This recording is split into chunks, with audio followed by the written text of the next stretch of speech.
and welcome to Puzzle Collection. This is a game that I made in RPG Maker VX Ace probably 7 or 8 years ago.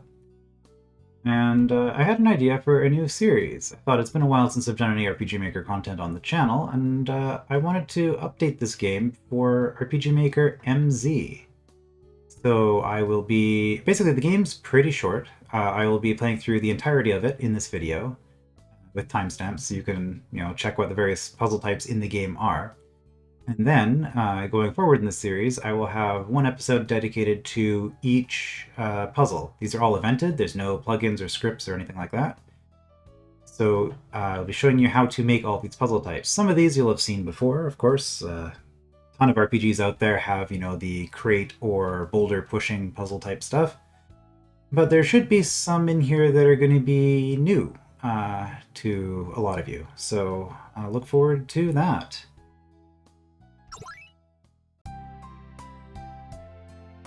Hey, which character do you want to play? Let's go with the boy. Here we are.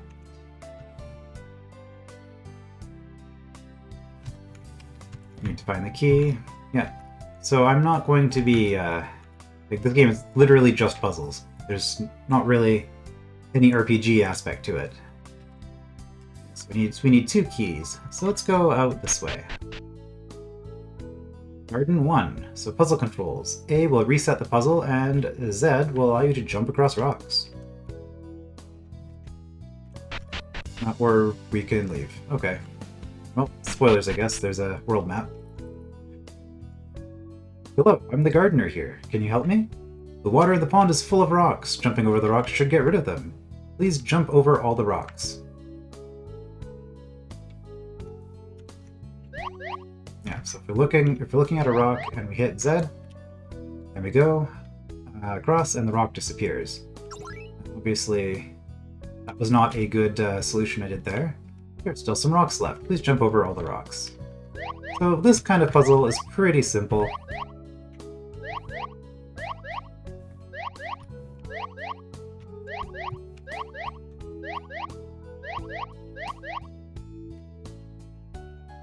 Great work! Thanks for your help!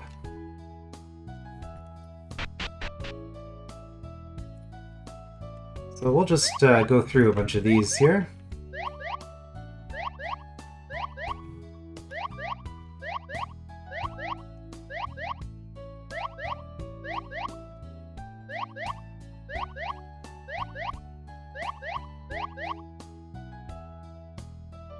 There shouldn't be...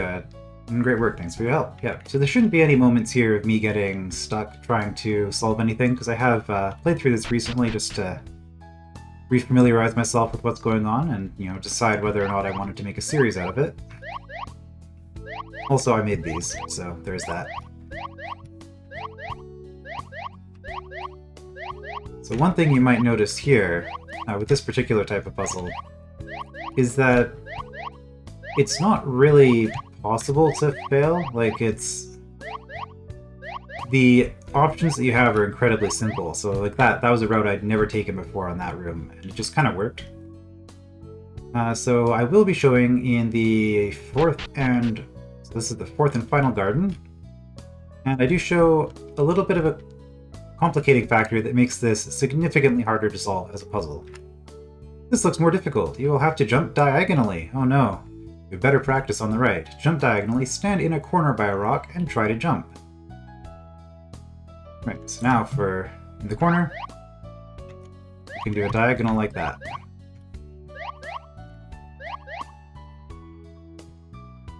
Good, now try jumping diagonally on the left. Here's where things get a little bit more difficult. I'm also not going to be talking about, so like see this here, this diagonal makes things a lot harder here. I don't know if I want to be talking too much about the theory of how you solve these puzzles or design them. I just kind of want to show the inventing process behind them and then leave it to the creators to decide how they want to make use of this. Alright, so I can jump diagonally here. I have two exits from this island that I'm currently on. So if I jump this way, I'm going to be forced... Oh, not necessarily actually, I can jump diagonally. But you have to make sure you're not ending on the on that island.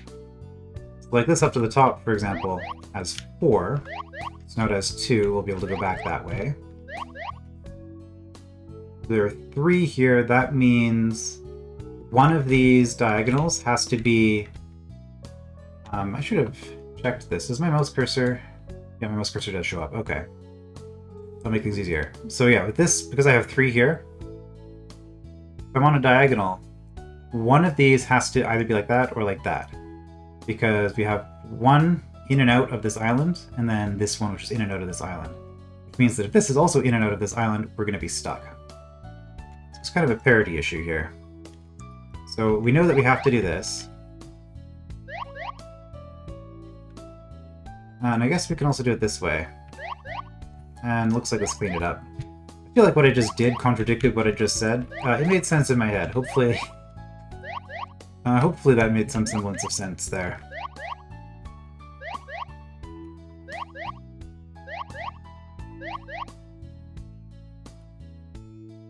Thanks for all your help. I have one last request. All the work made me very hungry. Could you please get me some food? Alright, so a different form of key there. Alright, and as you can see from the map, we've already cleared one entire zone. That is all of the stone jumping puzzles. Back to the entrance, to the main hall. Kitchen. Leave puzzle or push crate. Well, obviously that's our first move.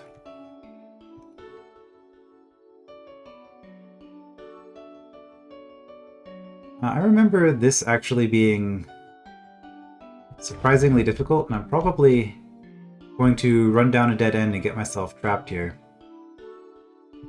Okay. Well, if I do that, I can get through this way.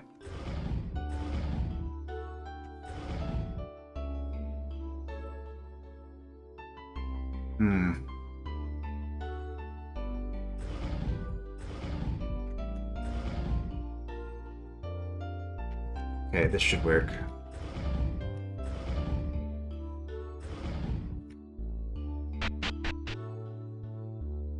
So yeah, your classic box pushing or boulder pushing kind of puzzle.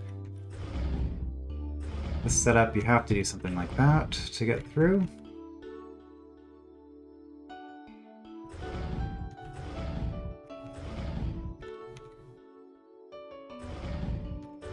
And a lot of this room is just kind of there for decoration.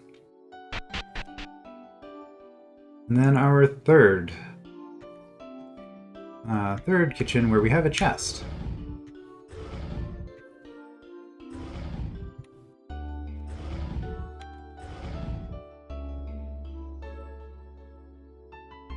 Did I just get myself stuck? I think I did. Nope, I can do this. Okay.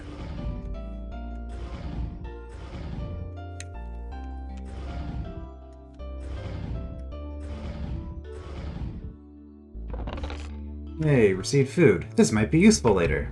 Sure will.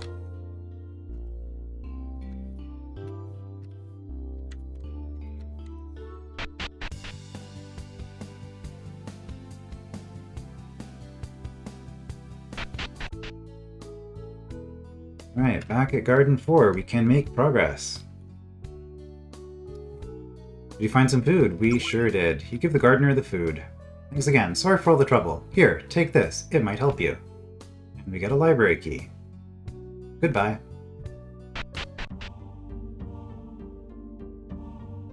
Alright, on to the third puzzle type, in the graveyard. Walk onto a tile to switch positions with it. Leaving zone will reset incomplete statues. So let's start with this one down here. And this should show what this is. This is just a tile sliding puzzle. Every time I step on one of these, it slides. Puzzle is now complete.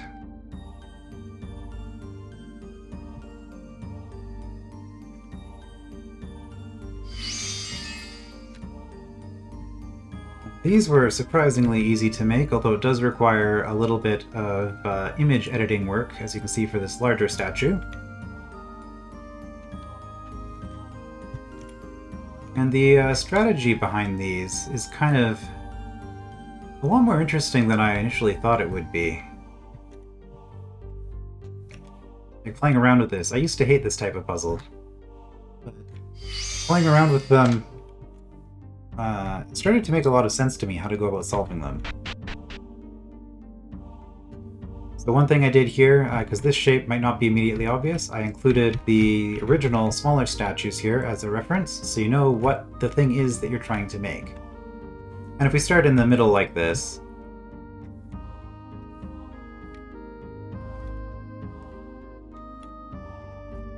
should be obvious that these bottom ones have to go like that.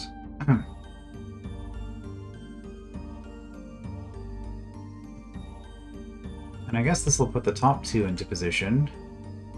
And maybe that just solves it. Okay. And I'll get more into the designing side of the puzzles once I'm in the tutorials that are separate for each individual puzzle type. For now, I'm just going to be trying to solve things. So for this one, I think I'm going to... There we go, that should do it. Put in the bottom and just do kind of two at a time. So when the bottom's done, I no longer have to touch that part of the puzzle. So next is going to be, actually, I think these already line up. Okay.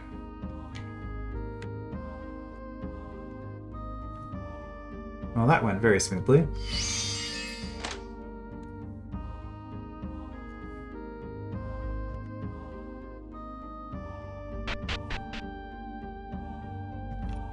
And here we have the final graveyard, where we have a 4x4, the classic 15 tiles, or whatever that you would see as like a kid's toy or something.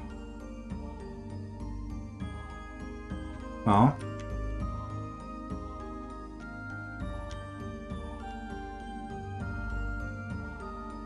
I probably should have mentioned this earlier in the video. I was planning on uploading this to itch.io in case anybody wants to just, like, as a free download, in case anybody wants to just try playing around with it for themselves. And also, I guess, as a reference for the future programming parts, which I will probably also upload then the MZ version. With the MZ version, I'm just kind of looking and thinking at the same time here. With the MZ version, I'm going to probably include the actual source code, if that's what it would be called, so that you can... Oh, there we go. So that you can actually open it in Editor and work with it. Whereas with this VX Ace, actually one of the reasons I'm doing this project is because I've lost the source code. I just have the executable here. So I can play it, but I can't edit this anymore. Alright, so from here...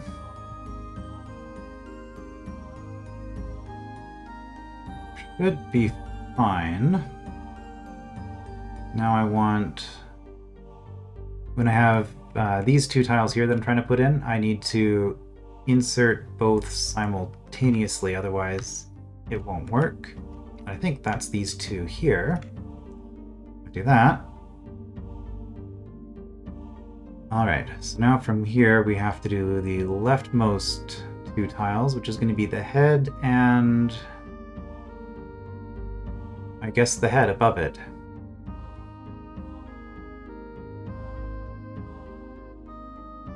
This is currently backwards, which is worrying.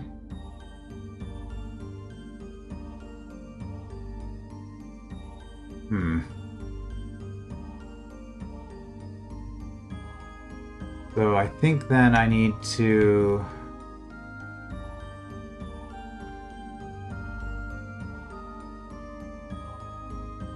There we go, that'll do it.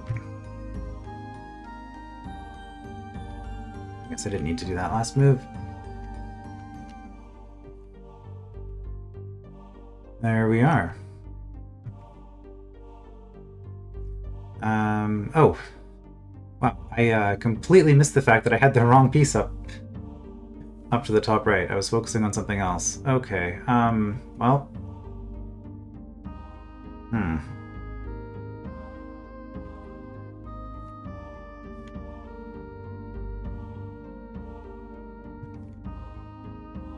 Okay, so if I... Do that. That should fix everything. Okay.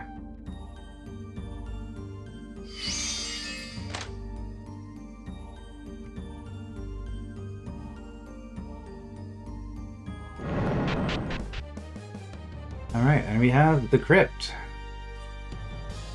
This was probably the most experimental of my puzzle types. That chest is locked. If you win my game, I will let you open it. Crypt Ghost emerged. So this is an attempt at using the in-game combat system for a puzzle purpose. I'm so lonely. Let's play a game. You know the 31 game? Each turn you can count 1, 2, or 3 numbers. If you say 31, you lose. You go first.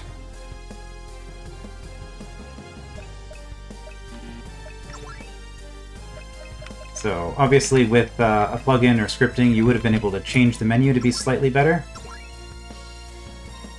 So count 1, 2, or 3.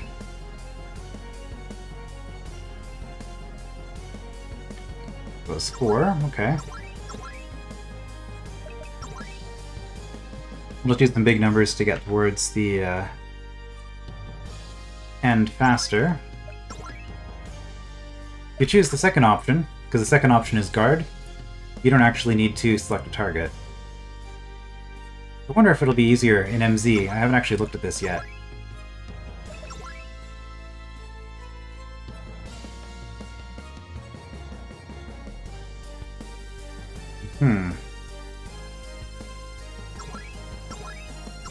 So, a way that this could be improved is by having the current counter visible on the screen somewhere.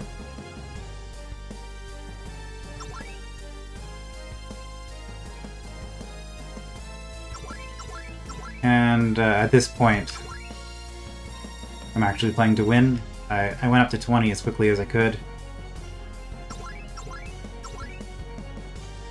But I employed strategy at the end.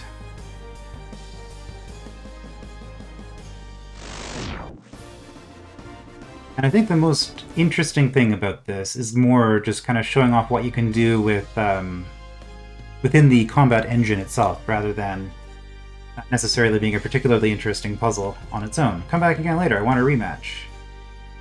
And we got the dungeon key. Now, if we do go back... Clever Spirit emerged. You think you can beat me again? I won't go easy on you this time. You go first. You'll need the advantage. So in this particular playthrough, you have to play perfectly. If you make a single mistake, then the ghost will prevent you from winning. So we've already lost this, by the way. I'm just going to show off what happens when you lose.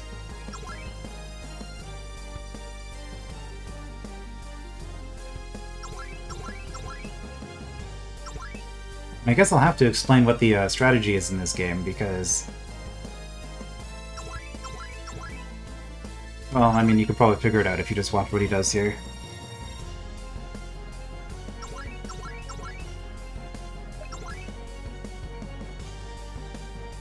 But yeah, this is coded so that he responds in a very particular way in order to guarantee himself a win.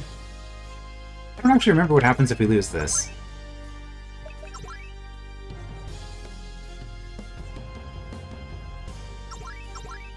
Hopefully I don't lose. Hopefully my game isn't deleted. Oh, no. That's fun. Come back again later.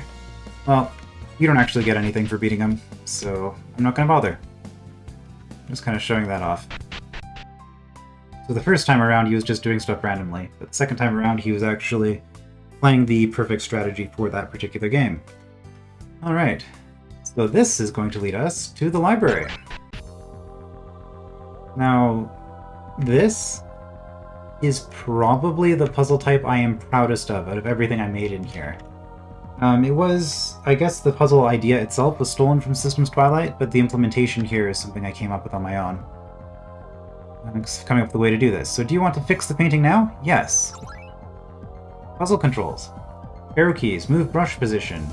A, reset or leave puzzle, and Z is paint with brush. So you can see we have a little twinkling icon here.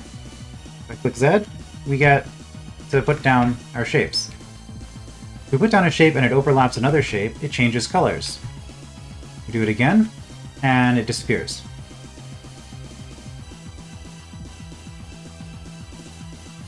And of course, the goal is to completely replicate what we see over on the left. This one's not too hard, it is only the first puzzle after all. And if you take advantage of an edge, you can you don't have to paint the entire brush all at once. Painting's restored. Why are there spikes in the library? Who knows? Another detail I did here, which I quite like, is just the way that these tables in the center of the room, these tell you what the brush shape for the puzzle is. So this one, you don't actually paint on your tile itself, but you do paint the 4 orthogonally adjacent tiles. And this is where things start to get quite a bit more difficult.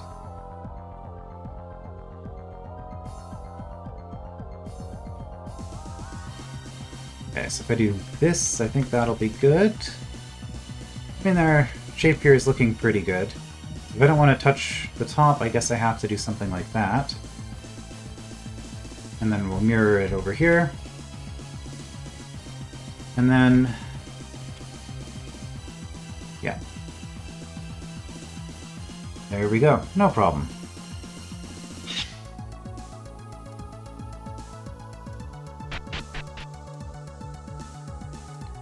And the end of the library. So this time we're dealing with what is sort of the classic or default Systems Twilight option, where you just get a line of 3 in a row. Which really, if you think about it, means that we're doing 6 separate puzzles here. So that's the easy one. The rest of this is a little bit trickier. Well, quite a bit trickier. Alright, so... don't remember how this works, but I'm just going to experiment. See, so we're close here, but this isn't actually going to get us a solution. Does that work? That does, okay. Just the one.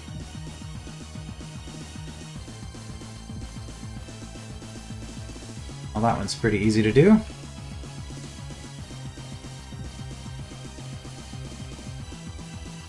Which should mean... we... no, I guess we can't recreate it that way. Okay. Uh-oh.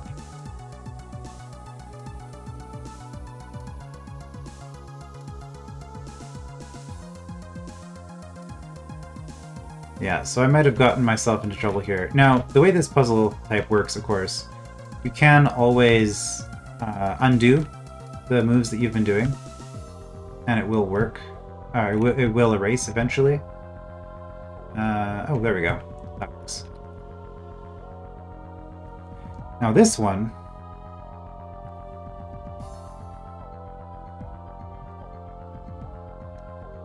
I think what I just did will not work. Okay.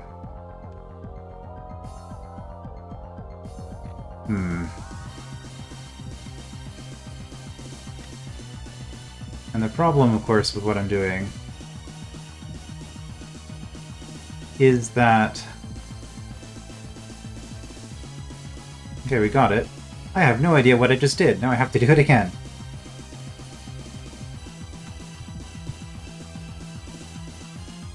Okay, that's obviously wrong. Okay, well, that was a different solution that worked. Different ordering, I suppose.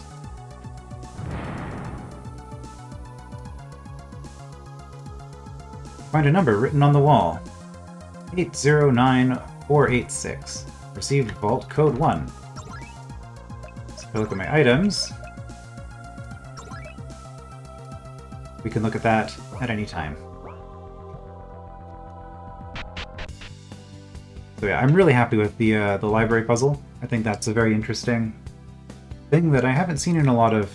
well, I've never seen that particular puzzle in an RPG Maker project. So that's something a little bit more original. This one, also from Systems Twilight, in the dungeon. is also... this is the one I could most easily see being used inside an actual RPG. If anything, I suppose it's somewhat reminiscent of the Cloister of Trials in Final Fantasy X. So here, you can only go through a door if you're holding the correct orb. Orbs must match doors in color, red/blue, and brightness, light/dark. Puzzle instructions and example. If you are holding both orbs of a color, so you can actually hold... Well, you can hold as many orbs as you want in this, actually. You cannot pass through doors of that color. For example, a light red orb lets you through light red doors, but not dark red doors or any blue doors. If you're also holding the dark red orb, you will not be able to go through any red doors despite holding the correct orbs. Okay, A to drop orbs or leave puzzle, and Z to pick up orbs. So if all of that seemed a bit convoluted, don't worry. I will be going over that again with demonstrating what's going on here. So this is a dark red orb. If I pick this up, see this door is light red, I cannot go through. This is light blue, I cannot go through. This is dark red, I can now go through here. If I pick up the light red orb, I can no longer go through here. If I drop the dark red orb, I can now go through the light red door. So that's how this works, and as you'd expect, this gets pretty complicated. Now, two things that I would really like to improve on this. I'm not entirely sure how I would. The first is having a map so you can see the entire maze all at once. And I guess actually that would just be an item with a screenshot or something attached to it that you can look at, probably. Or like have a poster at the front, you can just, interact with the poster and it shows you the entire level. So actually, I just thought of a solution. Okay. The second is visible inventory, so you can see what you're holding. Would be nice. Anyway, we will pick up a light blue orb. It does not affect our ability to go through red orbs. In fact, I can hold both light blue orbs, and I'm fine. I can go through the light red as much as I want. Okay, so here, let's drop dark blue here. So we can now go through light blue. Picked up the dark red. And as you can see, I've chained my way here, so I now have all 4 orbs in this room.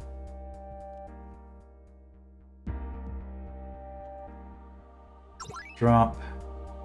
And we're going to drop the light red, so we can go through here. And that lets us see the exit. So if we're trying to go to the left there, we need the light red orb available from here.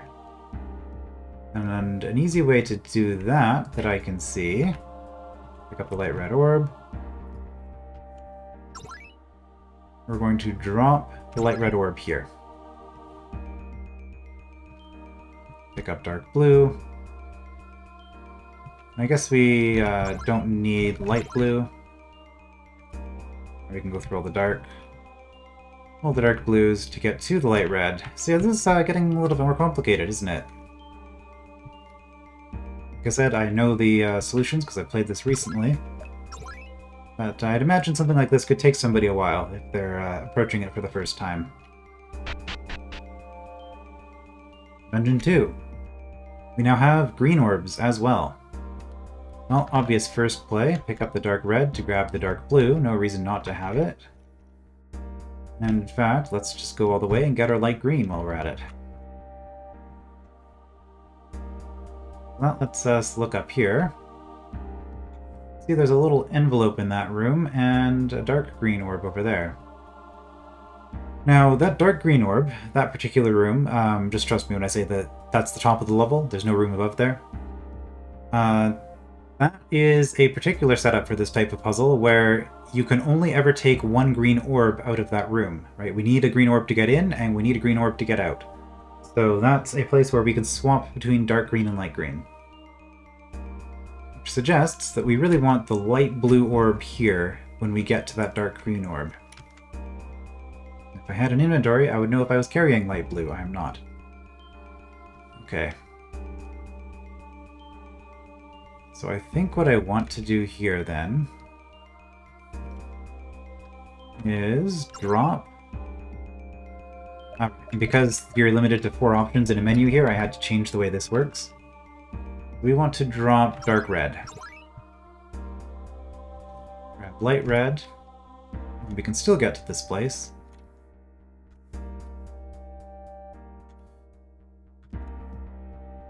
Can't get through there, though.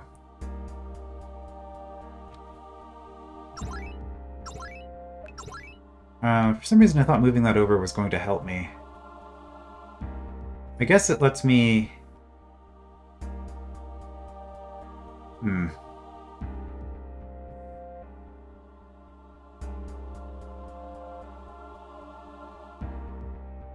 Thing is, I have a row of dark blue orbs blocking everything. I guess I don't need dark blue at all, actually. With just light red, light green to swap to dark green, and light blue, I can get there. Okay, so I only need all 3 light colors.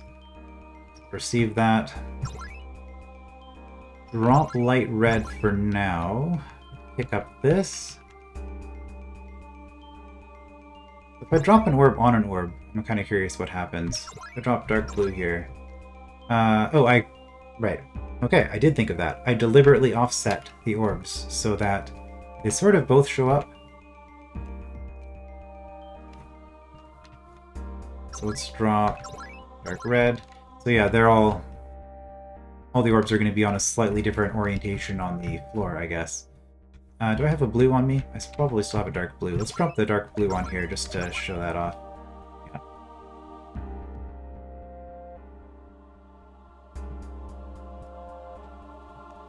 Now here we drop light green.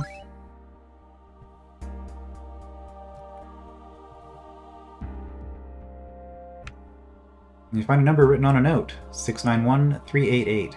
Those numbers are randomly generated, by the way, so you can't just remember what they are and cheat the vault without getting them on any given playthrough. I guess I'll have a video explaining how to do the vault puzzle, but that's really trivial. Oh well. Also, I don't remember. If I do reset puzzle, I might just lose the envelope I picked up. I don't remember if that's a thing I did or not, but I don't particularly want to replay this, and it's trivial to get back to the start from here, so I'm just going to do it this way. And back to map. Alright, so we have to through here again and go for the other exit.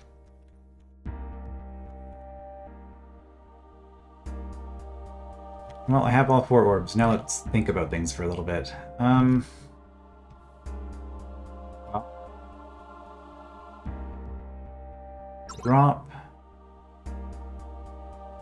drop dark red.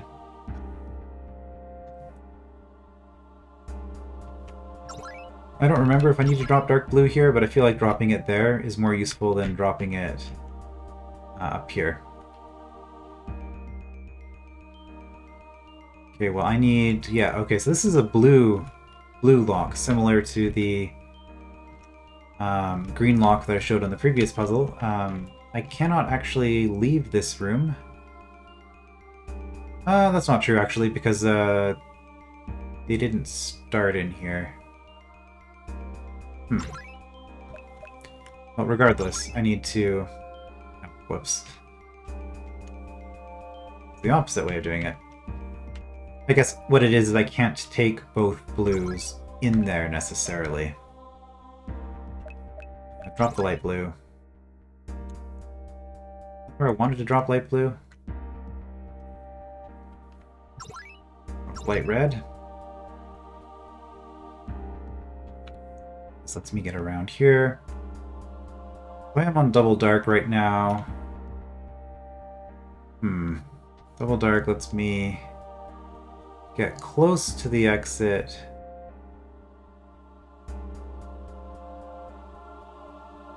Okay, well, I think what we're actually going to do here is drop the light blue. That's why I usually drop them on separate tiles. I don't want to pick them both up. We're going to drop light red here so we can go through the dark red. And here, we drop the light blue. By doing that, I'm able to...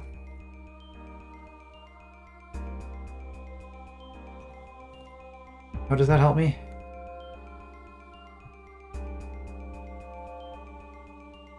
I thought that was going to let me get the light red down here. I knew this was the type of puzzle that was going to trip me up out of all of them.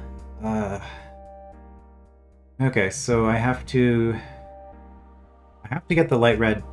Not necessarily. If I had light blue, I mean, I can drop the dark red here, but I need that light red out. Oh, well, I could have just dropped the light red in this room, and then I'd have access to it right now. Okay, so let's just do it that way. Means I need this again. I need this again. I just dropped light red in the wrong room. That's what was going wrong.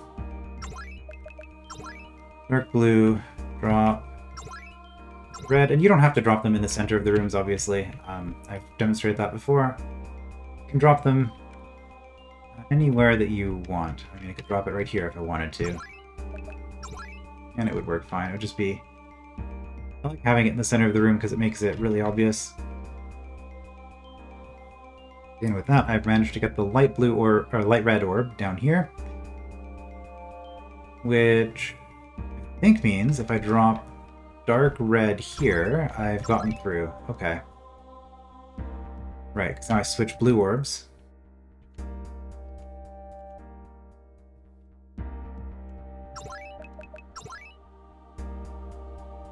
And that lets me get down to here. Switch red orbs. I guess a swap orb button might actually be useful too. Like if you're on top of a... okay, I'll grab... I guess light blue orb is the choice here. Yeah, so having a swap orb button. So if for example, I have a light blue right now, and over here, instead of just picking up dark blue, if I had another button I could press that would allow me to swap the light blue with the dark blue. Because that's kind of the most common move that you're going to make. Okay, well, we grab dark green. Again, we have a green lock here. Only one green comes out. Alright, and if I grab... Well, you obviously want one of each color as soon as possible. There's no reason not to do that. Oops, I picked dark, and I wanted to pick light. I think later versions of RPG Maker have mouse support as well, right? So having like an inventory where you can see where all your orbs are, and then you just, click on, like if there's an inventory here, and you click on it to drop and click on the other thing to pick it up, that might be a lot better too. That's something I'll experiment with in MZ. Okay, so I need the light green orb to get out. As it stands, I have two darks and then light red. We know where the light green orb is. Well, I used light red to get up here to get dark red. Which, if I now drop light red, as I recall, this is sort of... Yeah, the reds are kind of locked in that way too. So I now have all three darks. With all three darks, I can at least look around. In fact, I have a lot of space I can get into with all three darks. So using all three darks, if I swap for the light green, I don't have dark green anymore. That's the problem. So I can't go through here. I also can't go through here. This green here. So where do I want the light green? I'm doing all this with light green, so I don't have access to dark green at all when I'm carrying the light green.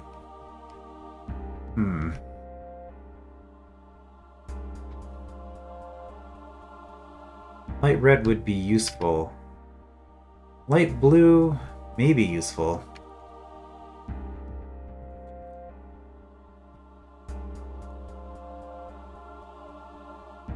Right, and because of the way I set the blue up, light blue, I can have the light blue be anywhere out of these three bottom rooms.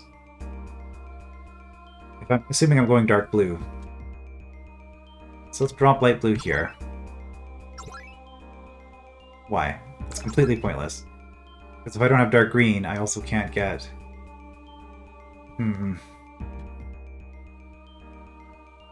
it's completely useless to drop something there. If I could drop light red there, that might be useful.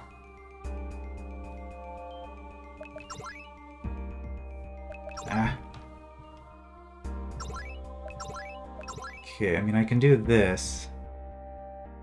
And, oh, that doesn't actually let me out because... Well, let's just do this.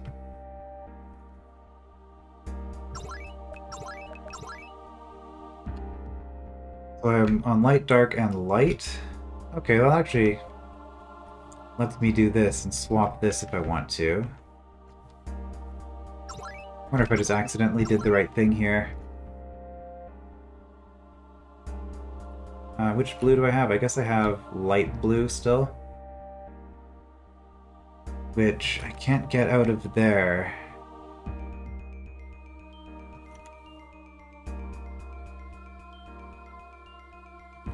No, I need... Wait, no, I have dark red. What am I saying? If I have access to dark red, this is just the solution. Light red drop. Again, so why it'd be nice to have access to like a map of the whole thing. Alright, and finally the vault. So arrow keys manipulate code numbers, Z confirms code input, X access menu to look at codes, key items, yeah. Looks like I have to guess the number. Number is too low, try again, 6 guesses remaining. So yeah, this is another pretty common thing I would say. 75, too low. 88, too high. 82, too high. Let's go 79, too high. 77. Okay.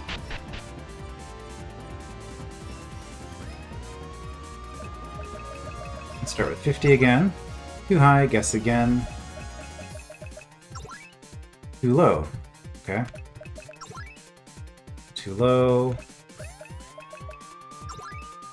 Too high.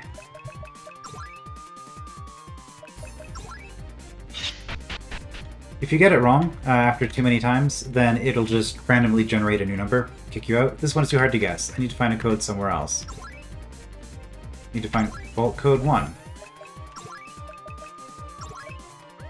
809486. 809486.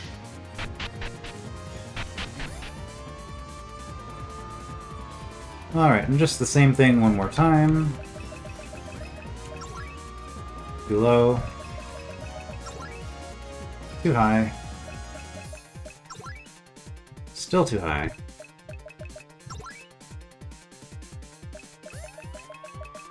Too low. I'm just kind of going in between my previous guesses as much as I can.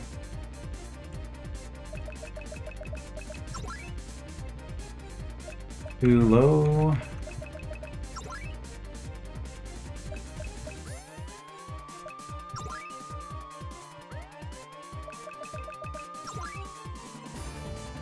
Too low. Okay, well that's too low. Too low. Got it. Too hard, need to guess elsewhere. Vault code 2, 691388.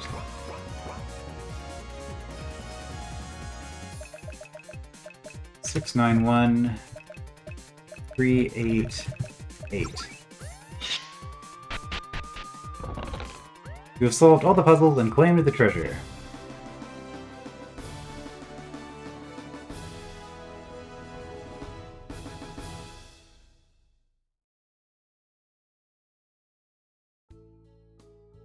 Alright, so that was Puzzle Collection. So as I said earlier, I will be making tutorials on how to do all of those puzzle types going forward. One per episode.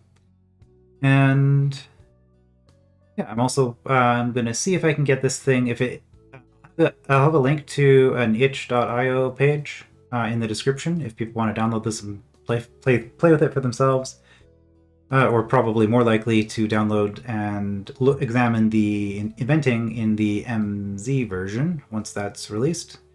If there is no link to the itch.io, I should have set this up before recording this. If there is no link, it means I couldn't figure out how to do it, or I'm not sure if you have. I don't know. Do you have to pay to have an account that hosts something there? I wonder. So if there were complications in setting up an I have an itch.io account. I just haven't posted anything on it. So if there are complications with that, I guess there will not be a link, but I will do the best that I can.